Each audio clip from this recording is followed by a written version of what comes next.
આગળ વાત કરીએ સુરતની. સુરત શહેર અને જિલ્લામાં ભારે પવનની સાથે વરસાદ. વરાછા મેઇન રોડ ઉપર વૃક્ષ ધરાશાયી થયું છે. વૃક્ષ ધરાશાયી થતા રોડ બ્લોક થયું છે.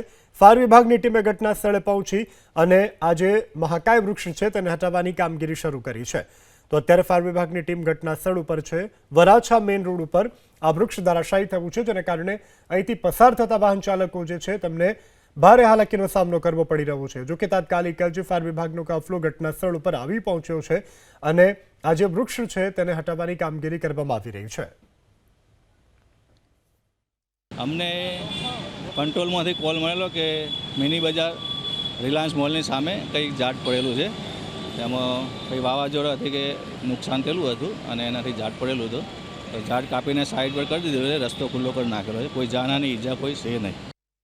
આગળ વાત કરીએ સુરતની. સુરત શહેર અને જિલ્લામાં ભારે પવનની સાથે વરસાદ. વરાછા મેઇન રોડ ઉપર વૃક્ષ ધરાશાયી થયું છે. વૃક્ષ ધરાશાયી થતા રોડ બ્લોક થયું છે.